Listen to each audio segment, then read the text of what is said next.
Okay, so thank you very much for coming. Welcome to this conference seminar that is organized by the Cátedra, okay, our Cátedra de Transformació del Model Econòmic. And today we have the pleasure to have with us Chiara Burlina. Okay, Chiara has been a colleague of us. She's an old friend from this university because he has been here. We were remembering yesterday in 2016. Okay, and it's a colleague of us for a long time, and she's working now in very interesting topics, and that's why we have invited her. Okay, Chiara is now at the University of Padua as assistant professor, but she has been before in Gran Sasso, okay, and also in La Cattolica di Milano, and her interests are in the intersection of microeconomy, applied economy, regional geography, and so on. Okay, so I invited also her because she had this study that is I found it really interesting, and she's going to explain that for us on the first stage, and then she's going to introduce some new ideas for research in relation with this, and we would also appreciate some feedback at some point because the new ideas are somehow incipient. Okay, so feedback is more than welcome. So I leave the floor to Chiara. Thank you for accepting our invitation. Okay, so the floor is yours. Thank you. Thank you. Okay, so good morning everyone, and thank you for being here. Thank you, Luis, for inviting me, and also the Cátedra de Transformación for organizing the seminar. Okay, so Lisa has already introduced myself, so maybe I can skip this slide. Thank you very much. So I'm assistant professor in applied economics at the University of Padua, and as Luis was saying, my interests are regional economics, but also something about business and management, so international business and industrial business. And you can see very well in what we are going to do today. So basically, I'm going to present 3 papers. One has been already published, so the one with Andres Rodriguez Pose. The second one is a sort of spin-off of this first paper, and this already with Luis. While the third one is among my management research, so it's a parallel among the 2 teams, and is on industrial district, and in particular the ceramic tile district here in Castello. Okay, so let's start. It's quite busy the plan. So this paper has been published in April this year, and it was let's say a very long and tough work because it started in March 2020. So you should remember these days because were the days of the lockdown. So I was in London that time for a visiting at the LSE, and Andres told me, okay, Chiara, so what do you think if we do a paper on solitude and living alone? And it was not COVID still, because the lockdown has started in Italy from 1 week, while in London it seems that they do not have COVID at the moment. And they say, okay, but why we should do that? Because nobody has done before, it could be interesting, blah, blah, blah. 1 month later, everyone was locked down at home. So some of us, I mean, were with family and friends and relatives. Some of us was completely alone. And the effect of solitude rise quite a lot during the pandemic. So we had a good idea at the end of the day. So the rise of solitude was something that came before COVID, obviously. And the rise of solitude can be seen according to different points of view.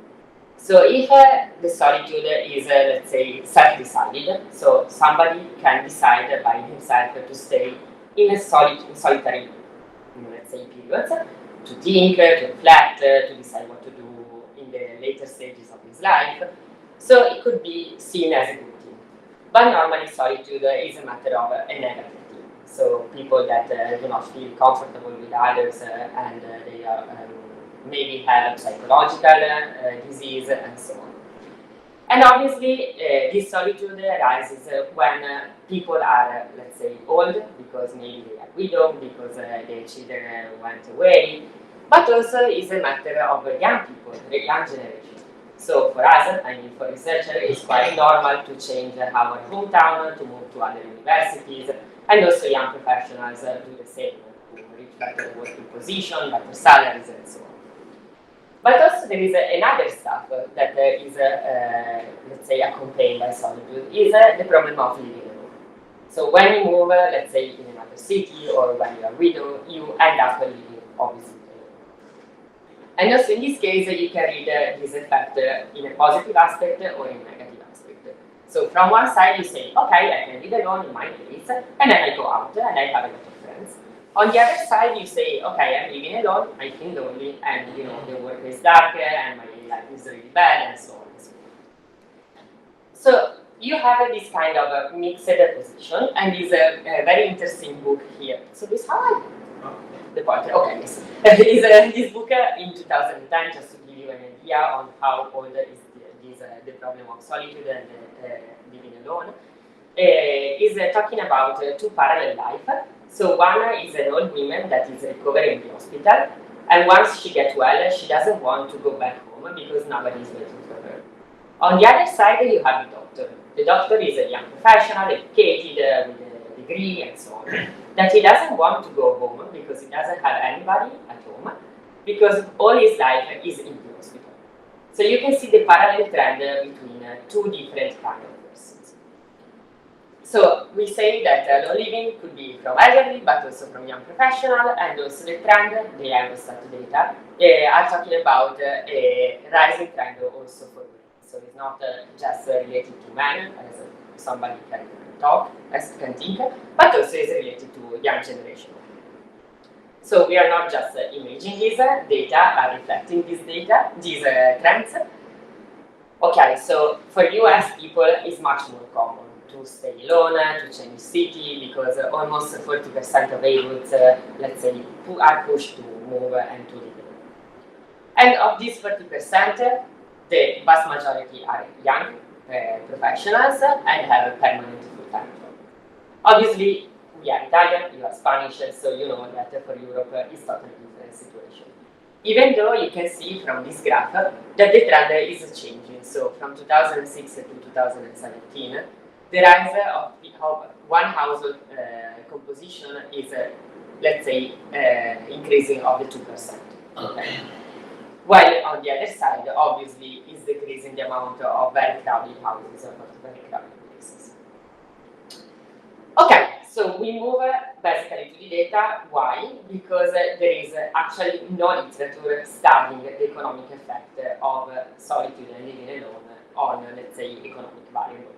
So the literature is almost medical, psychological, or let's say social literature, but we were the first to, let's say, disentangle this problem from an economic point of view. And how we do that?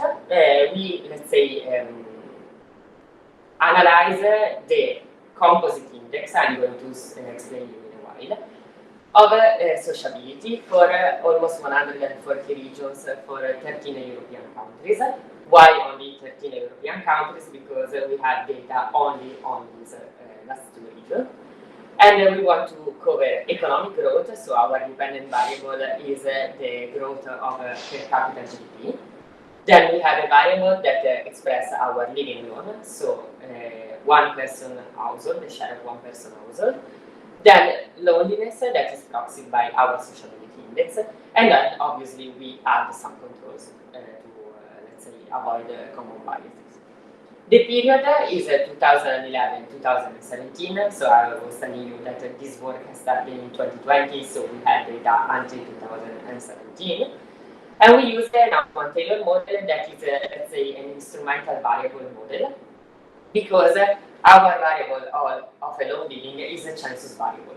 So we have it only in 2011. So it's not time variant, so we cannot use, obviously, panel fixed effect or random fixed effect. Okay, so I'm going to explain you the variable. The first one is very simple one, is the share of people that live alone, so one person household. And as I was telling you, we have data only for 2011. Unfortunately, you cannot see very well the color, I suppose.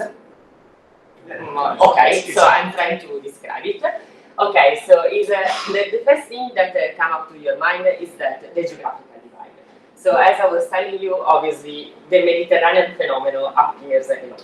Unfortunately, we don't have data on Italy, I don't know why, but I suppose that it works like Spain, I would say Portugal. So the lighter are the color, the lower is the share of people living. So here, for example, in Spain, there are only some regions that are very dark. For example, East Europe, let's say, behave like Mediterranean countries, while in France, in Germany, and in the UK, obviously there are much more people that live alone. And obviously, in the capital city, this phenomenon is incredibly high. Then we have the sociability index. So why, let's say, we think about a new measure? Because up to now, up to then, the sociability was measured only, let's say, via experimental economics. So normally they do focus group and small surveys using the UCLA loneliness scale, asking people, do you feel alone? Yes, no. So it was a very subjective measure, let's say. What we do here actually is an index based on how many contacts do you have during last month, during last week, or so it's obviously a weighted measure for the number of respondents, and this variable is, let's say, driven by the European Social Survey, and is an aggregate index at the regional municipal level. So basically what we did was to sum the number of answers that are at the regional level in the survey, and then I'm showing you the, let's say, the component of this index, divided by the number of respondents. So we were able to capture, let's say, the frequency of meeting that people have during a long period of time.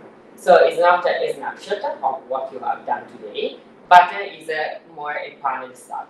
So these, let's say, allow us to have a longer picture rather than a focus group on that.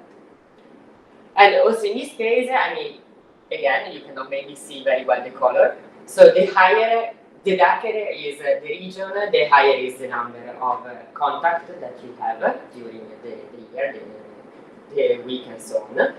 And in this case, it's not very well bounded across nations. So you can see here that it's very heterogeneous across countries, okay? Obviously, Mediterranean, again, countries have the higher indexes, but also are higher, for example, in UK, and then in some places in Norway, and so on. So it's more heterogeneous. And another thing is that, let's say, surprise us, is that you cannot find the urban and rural divide. Something that you really find when you see this variable of living alone. So peripheral areas are those that, let's say, have a less number of people who live alone. On the other contrary, the sociability index is more heterogeneous. So this point is not valid for the sociability index. Okay, so these are the components. So luckily, let's say, there are just very, very few spots where people do not have any contact. Okay? And I say luckily because sociability is preferred, according to my vision at least. Then we have some people that meet just less than once a month, and then once a month, several times a month, and you see that several times a week and daily meetings are those that are darker. So at least the European regions are, let's say, quite sociable, I would say. Okay, so these are basically the component of our sociability. Then we have 4 possible outcomes. Okay. So we have the 2 extremes, so those who live alone and feel also very lonely, and those who live in company and are super sociable. And then we have 2 different, let's say, scenarios in between. So those who are in company, but let's say they feel lonely anyway, and those who live alone but are very sociable. So those we can imagine that go out, have a lot of meetings with friends, and so on. Something that I forgot to tell you is that we consider only face-to-face contact. So we have no data for what concerns social or, let's say, chat and so on. So only face-to-face contact, and it doesn't matter if they are with relatives, with colleagues, and so on. They should be only face-to-face. Okay. Okay, so we were thinking, so how much these 2 variables influence themselves? So the correlation between the share of people living alone and the sociability index seems to be a little bit negative, okay, but not that much, okay. So it's almost flat, the curve. So I mean, there is not much correlation between these two values. And then we want to ask ourselves, so how much this variable influences the economic growth of regions? And again, it seems that it does not influence so much. So actually, we are maybe making research on nothing. So we were quite surprised about obtaining some good results. But at the end, okay, I'm going to show you. So we let's say, hypothesize 3 possible outcomes. So the first one is that the lower level of sociability affects negatively the economic growth of regions. Then, as far as we have 7 indicators of sociability, we were asking ourselves, so how much this sociability could be good for economic growth? So which are the level of sociability that affect our economic growth? And then if people that live alone are, let's say, good for the GDP per capita. Okay, so starting again from that graph, we were a little bit disappointed and we said, okay, maybe we're not going to find anything interesting, but luckily we have statistics and the result happened at the end of the day.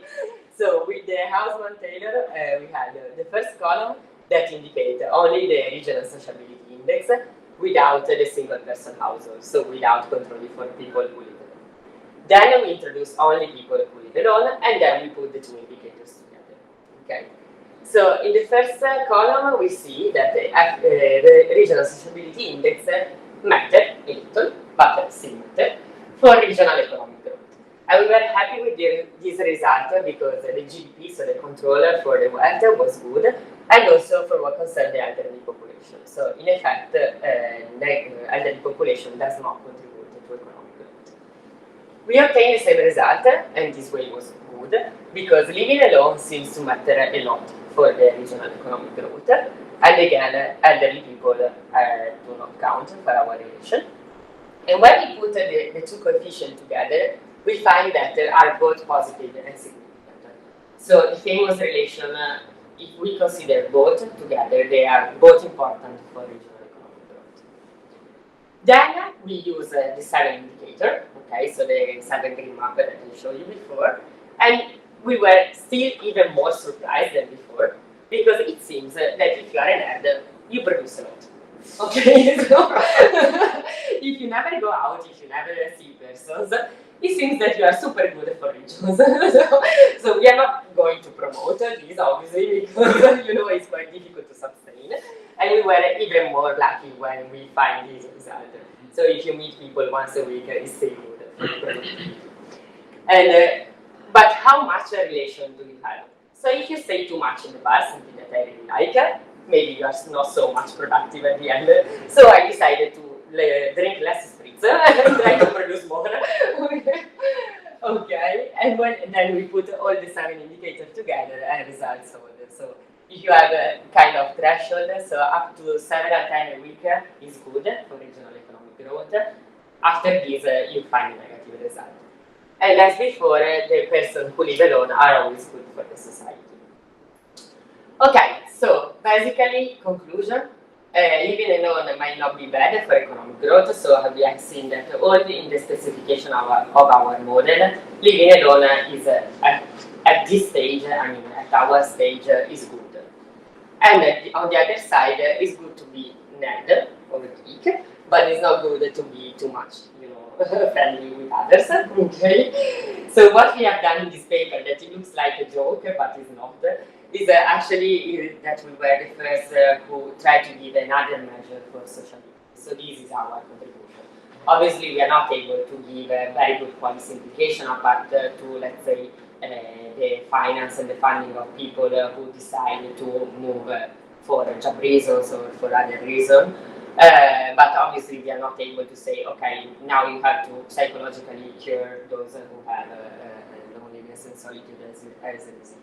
So our contribution basically was to be the first one who give an economic measure of how the situation is, let's say, changing over time.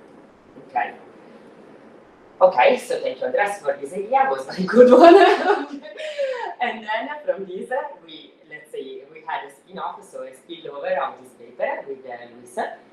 Okay, so we can move to the second part of the presentation. These are very, very, very preliminary papers, so all the comments and suggestions or other good ideas that come up to your mind are more than welcome. And basically, in this paper, we use the same indicator, so the sociability index, to investigate the rise or the decline, as we are going to discover, of the creative and cultural industries. So the basic idea that came up to our mind was that during the COVID, okay, we have seen really a distraction, distraction of the, let's say, cultural industries more than creative one. So usually during the COVID, all the cinemas, theater were, let's say, shut down.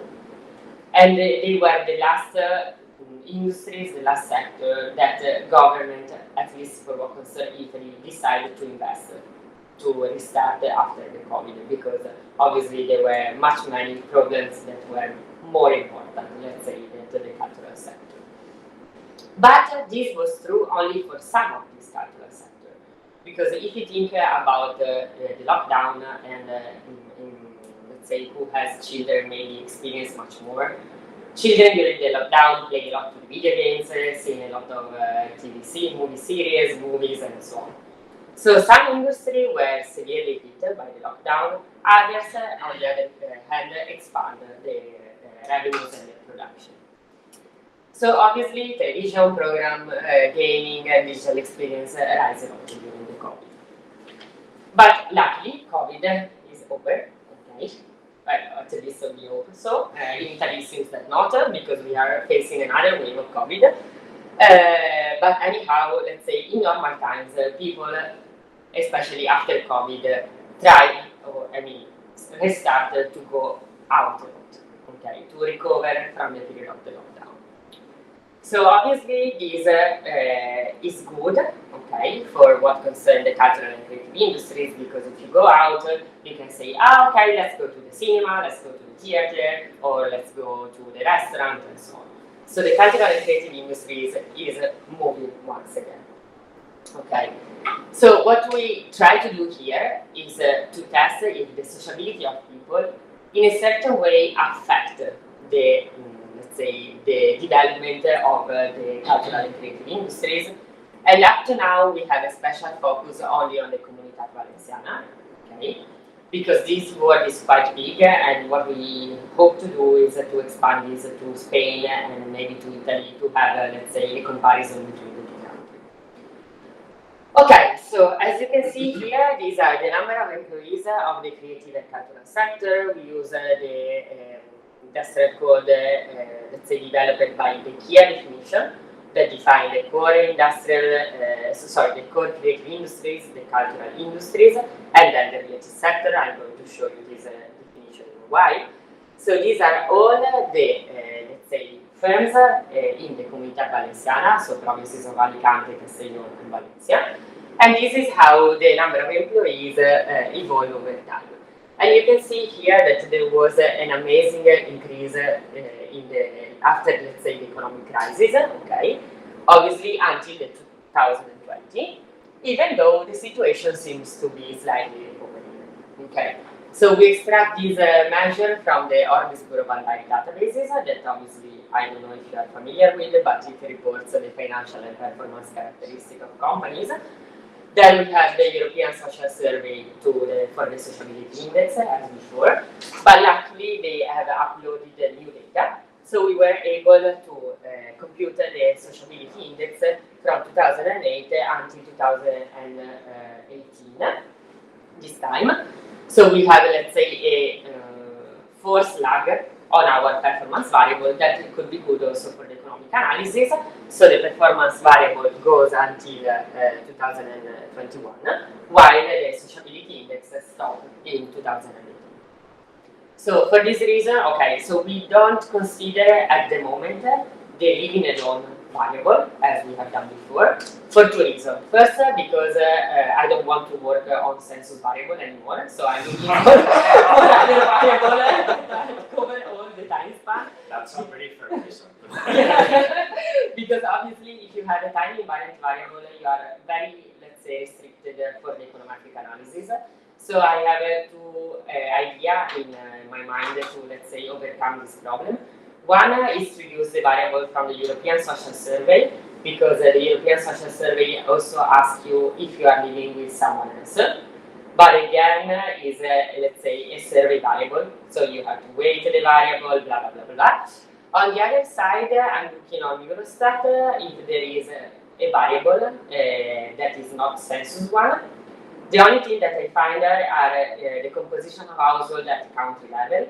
So yeah, I have to weight again this variable with the number of people in the region. If you know another variable that is better than my idea, please raise your hand and say yes, we know it.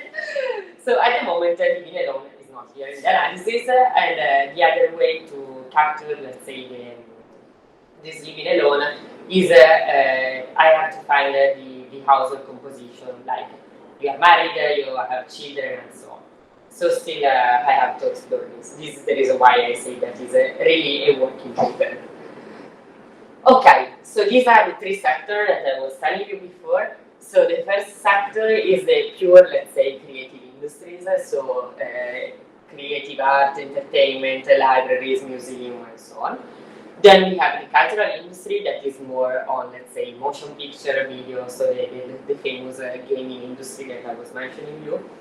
And then we have a sort of related creative industries. For example, those who are concerning architectural activity, information activity. So imagine like a circle. So the core creative industries are the most important one. Then you find the cultural industries, and then again you find the related industries. Finally, results. Okay, so we have the variable of sociability index that is lagged in 3 years because we have it until 2018. And then we have, we use for the moment that we have to explore other indicators, the total asset variable for firm profitability, basically. Then we have to do this with the turnover and maybe to the value added and so on. So these are very preliminary results. So in the first column is just we just introduced the sociability index that is positive and significant, so we are quite happy for this. And we have quite a lot of companies because we have almost 3,500 companies of the three sectors that I mentioned here before. Then we have introduced some controls. For example, the number of employees, just to have a proxy for the size of the company. Then we have the educational level of the population, the Comunità Valenciana. Then we have a population density as a normal proxy for agglomeration economies, the GDP per capita for the wealth of the region. And maybe we have to introduce some other control both at the regional and state level. But I mean, for the moment, we are quite happy with this result, and we are going to have other trial again. Okay, so results hold also when introduce the controller, then we split our sample in the three sectors, okay? And the index is still positive and significant, meaning that the more you are sociable, the more firms might be profitable, might be productive, okay? And obviously size turns out to be positive and significant, while the level of education is negative and significant only for cultural industries that are those related to the motion picture. So if you are not well educated, you can see cinemas, you can see videos, and you can play video games. And it's quite true also if you think about, let's say, one other variable that I want to add is the median age of the population, okay? Because the level of education here is primary, secondary, and tertiary education. So if you are expecting that maybe young people that are obviously not well educated because they're young, they can play any video games very well, obviously. Maybe I cannot play at that level. Okay, so we are quite satisfied about this preliminary result. Something that I'm not super satisfied, and we have to work a lot on this, is when we divide the sociability index on its component. Because if we look at the first, I mean, let's go directly to the second column, okay? So if you are not very sociable, you do not contribute to the productivity of industry, and it's okay. But when we divide let's say, the sample in the 3 subsectors, we have a kind of mixed result. So before the neighborhood is positive, while then is negative. So we are not super, let's say, satisfied by this. We are going to try again other ones. Okay, I have no conclusion up to now.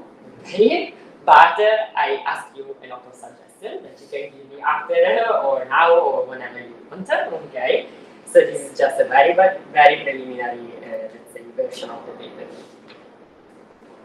Everything is clear so far? Okay. Because we move to a totally different perspective now.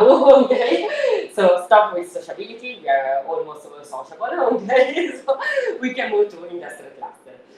Okay, so this is my, let's say, management side, and this is the reason why I came here to Castellón 7 years ago, almost, okay, to deepen my knowledge on the ceramic tile industries in Castellón. So the idea behind this paper, that is covered with Luis as well, so Luis, if you want to intervene, please feel free, okay? The idea behind the paper is this one. So if you, let's say, study the literature on industrial district, you always talk about district in the first stages of the development. But, you know, districts are not permanent, okay, and they get older like people, okay. So the literature is not very well investigating the problem of maturity of industrial district, okay. And maturity not only in the matter of, let's say, productivity, but also in the matter of internationalization. So, if you, let's say, read the Financial Times or listen to the BBC, you are always listening about the regionalization of global value chain. So, from the, in the beginning of the 2020, was the phenomenon of, okay, we go abroad because labor cost is lower, transport costs are lower, and blah, blah, blah. But this is not true anymore. Why? Because obviously labor cost is not much lower than us, and trade costs are increasing over time, and also because the introduction of innovation. Of innovation in which way? Of the Industry 4.0 and all the related technologies. Okay, so this is what is happening, let's say, on a global scale. I'm talking about the global value chain. But what is happening in smaller realities like the one in industrial district, and those who, let's say, have an innovation like, for example, the inkjet innovation here in the ceramic tile industry. So how the introduction of a radical innovation is shaping the internationalization pattern of this district. So basically is what we are going to do here in this paper. So try to, let's say, analyze in a time series perspective, so taking a long time span, the internationalization pattern of the district of Castellón. So how this internationalization and the introduction of a radical innovation change from one side the efficiency and cost leadership that are two, let's say, fundamental targets for the Castellón district, for the ceramic tile industries, and how this innovation, let's say, shape the internationalization process of the companies that belong to the ceramic tile industries. Okay, so the focus, as you have already understood, is the Castellón ceramic tile industries. The innovation that we study is the inkjet, and we are able to capture the evolution, so the trend of the companies, exploiting this data, that is data comics databases, and this is, let's say, very interesting databases because basically it has three important information. The first one is the amount of export that is reported in terms of monetary, obviously, terms, and in volumes, so in terms of exported goods. So you have this parameter. So you are able to, let's say, also observe the monetary trend divided by the number of exports, so the number of production. And it gives you another important information, that is the country of destination. So you can exactly understand how the geography of, let's say, export evolve over time and when. So how it rearranges over time. And the information that is a very long time series. So from 1919 to 2020. So you can really have the entire scenario in front of you. Also here, very preliminary descriptive statistics, so we are not talking about the results, okay? So here is a graph that reports the number of, let's say, squared product by employees, okay? And the production and the number of employees, all as indexes at the year 2000. So everything is 100% in 2000 and then is recovered in the period. So as you can see here, after the introduction of our radical innovation, so the inkjet in 2011, you find two different outcomes. So the first one is that the production per employees has increased over time, okay? But on the contrary, you can see that the number of employees has decreased over time, while the production increases. So this is giving you exactly the idea of what we were talking about here the efficiency aspect and the cost leadership, okay? Because the production increase, even though is require less labor force, okay? The other thing that is very interesting up to now is how the production evolved over time for the market. So in the red line you see the national production, and in the blue line you can see the export, the amount of export. So it was increasing, okay. Then it was the economic crisis in 2008 and its disruptive effect, and we are all aware of this. And then the introduction of the inkjet, and you can see how much the introduction of the inkjet is pushing the export up and lowering the national production, okay. So I mean, this is obviously just initial descriptive statistics, but obviously it gives us something to think about it and to work on it. So what we are going to do in the next step here is to understand how the geography of export has changed over time. So it's not just a matter of the amount, but also the country of destination of the product. If we can see a sort of regionalization, not of the global value chain, but of the amount of export. And also we want to understand if there could be a comparison with other industrial districts here in Spain. So is something that happened only here because of some specific characteristic, or also can be compared to other industrial districts like the textile one?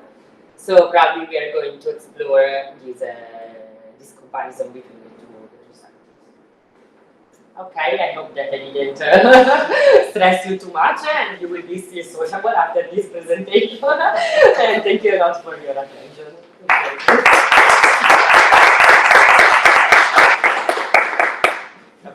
So, any questions?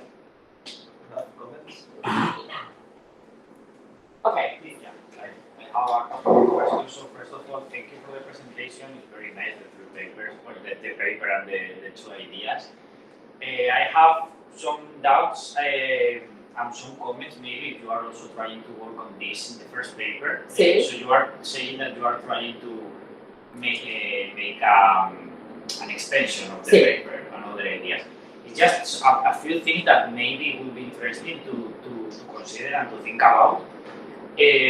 So you measure the relationship between economic growth and to be alone, and I see the point, but what I have the feeling is that maybe can be a reverse causality because of the agglomeration economy. Yes. So just to try to think about in the next paper, I know that this, so you are totally right about the variable, this census variable is a bit of a nightmare.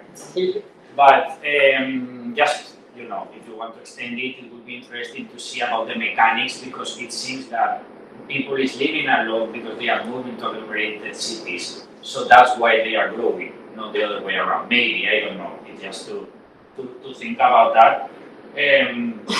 Also, the sociability variable is very interesting, but I totally trust the results, but I was thinking that it would be interesting to make your point even stronger, to make sure that this sociability is not capturing also agglomeration, in the sense that I don't know exactly how, because maybe I missed that, how you measure exactly the sociability index, but if it's a variable taking into how many people do you meet outside the work, you cannot be super sure about if this is relative or in a leisure context, or is that you are a very busy person, which is also related to the agglomeration idea of the economic geography. So you move to cities because idea more widespread, because you have people closer, so you start to take into account to other persons.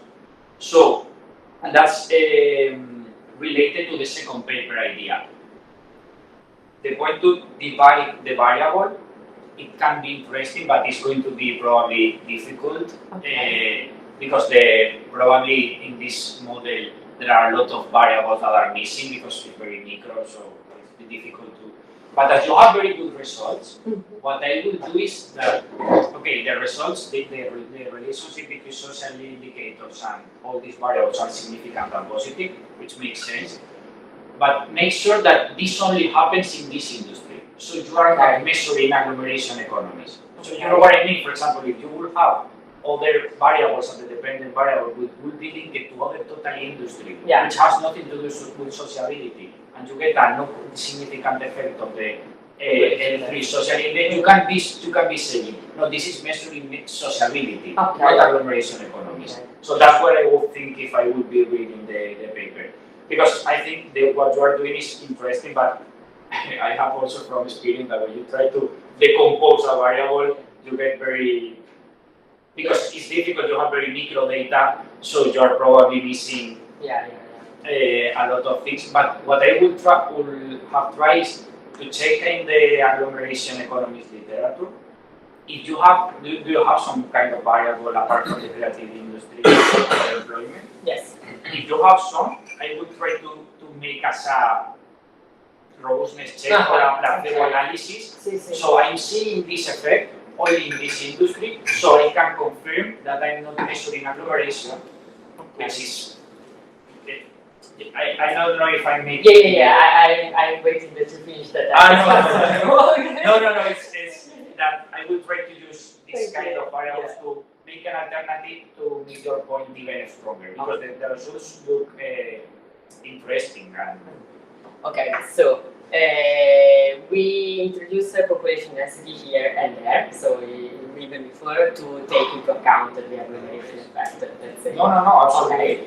And what we can do here that I have done with another paper that has been published in European Urban and Regional Studies.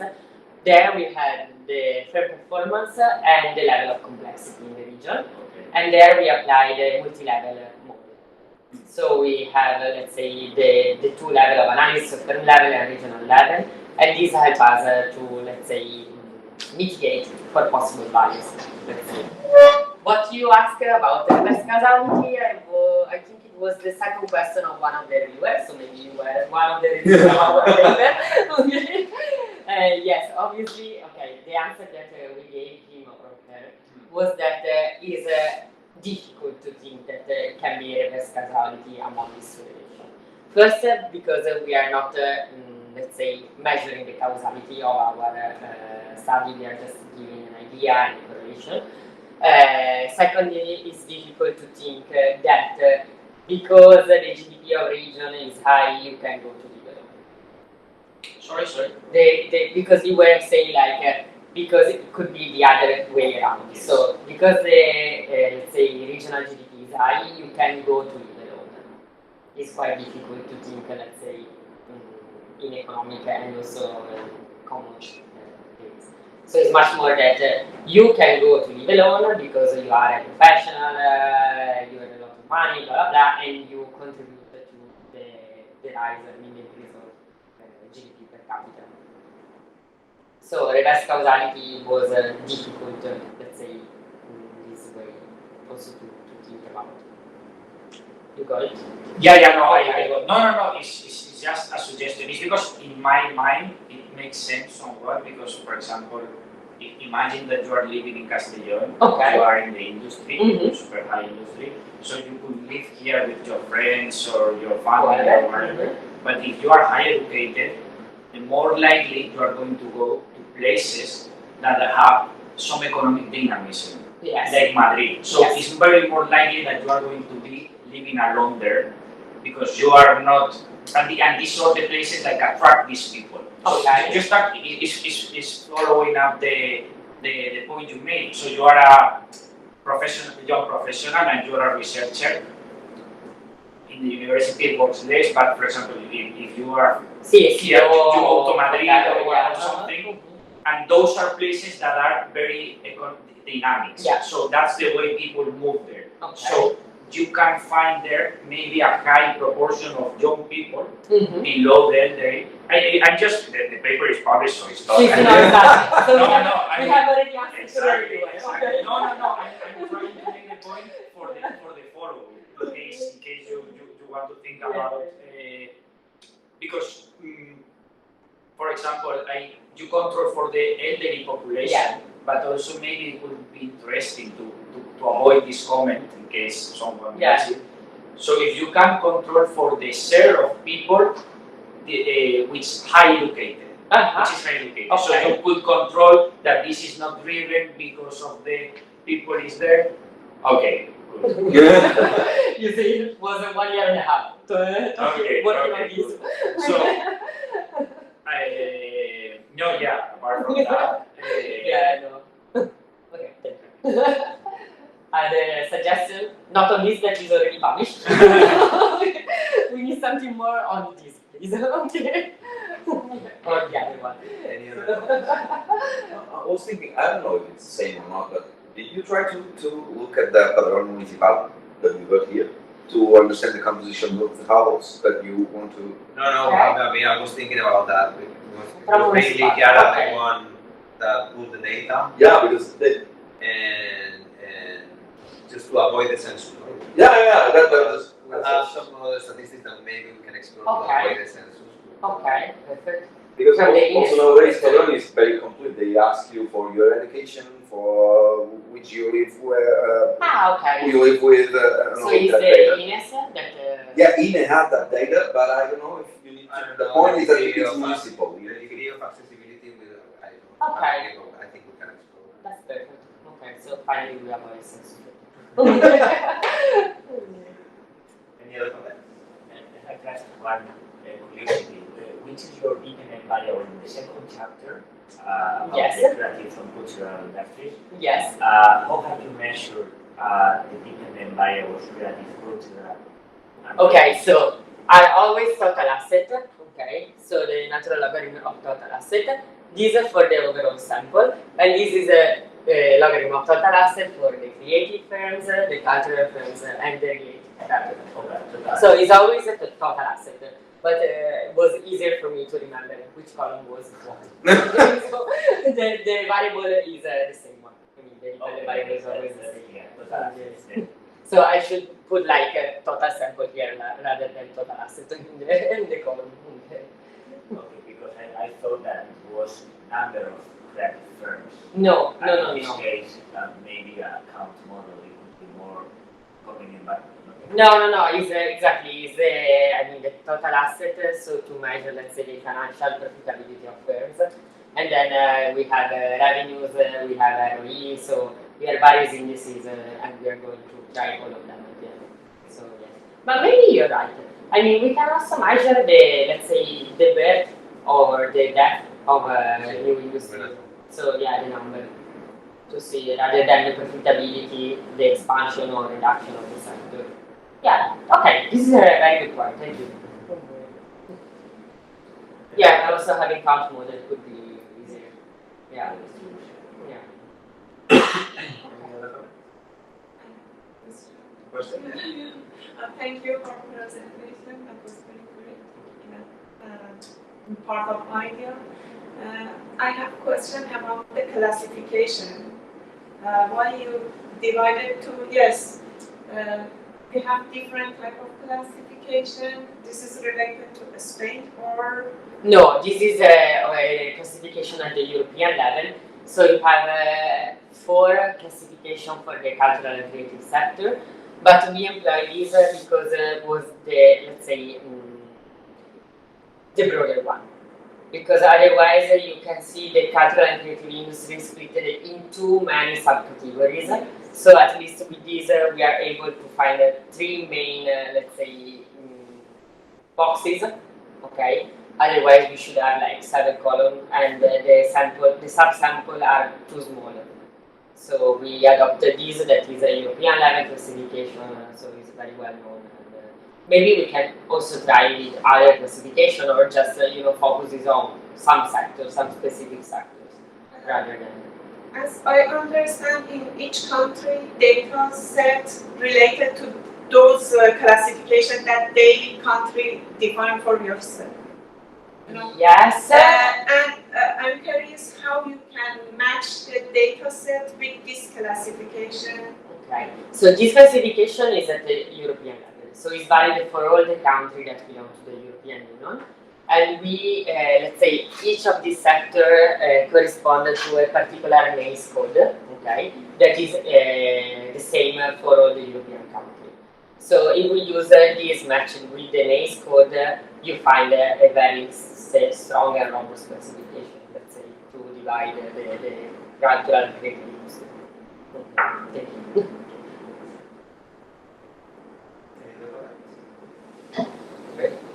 Thank you. One question about the third paper. Yes. Maybe it's an idea I have, but it's better than Jordi asked it. So you are trying to measure a shock, no? In the, I mean, why these two trends are diverging, right? And you have a time series, Yes. nothing right like a panel. Yeah. So maybe a bar, no?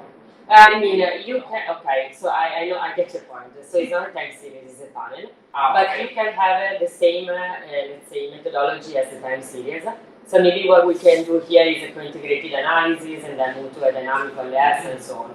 So to see that there is a presence of unit root test with the shock that in this case will not be the economic crisis, but will be the introduction of the internet, so 2011. So, but I mean, how large is it? I think that we have quite a lot of number. How many companies we have in the data comics? Data comics is an integrated measure. Okay. So it takes the whole sector. So for the Castellón district, how many companies we have almost? The number of companies has also varied. We don't have the graph here. Okay. But it has also had a peak around 2000 of 190 companies. So then now we're talking about 80 companies. So have lost around 100 companies in the picture. But in this series is an index, right? An aggregated measure of all the companies. We have two sources of data. Okay, so the data from data comics is an aggregated. This one is aggregated. This one. This is aggregated. Then we can go into orbits as Chiara has done in the other and try to look at the company's data. And then we have to still think about what are we going to use. No, but I think that we can. Yeah, can be both. I mean, it's because we can mix both, but we are still thinking. Yeah. No, it's because in this scenario, but Jordi asks better than me. So, if you have a series and you have some two variable convergence, so you can apply a bar or what you need a longer period of time. A longer. More than 20 years. 20 years. 30 years we have, from 1990 to 2020. So we have from 90 years. 30 would be the minimum. Yeah, exactly. Do a translation analysis. Yeah. But 30 before the shock or No, 30 over? all the period. Over. Yeah. So you are more or less. Yeah, but I think that we cannot go for a bar, so I mean the macroeconomic bar, but maybe the panel bar could be better because we have a E that is bigger, obviously, it's not just one observation during the time. So if unit root and co-integrated analysis hold, we can move to a dynamical less. And using the introduction of the inkjet as a shock, and try to understand if the export drive the productivity in this way, and it's not the reverse. Okay. Okay. Yeah, we can discuss it later on. Yeah. Thank you.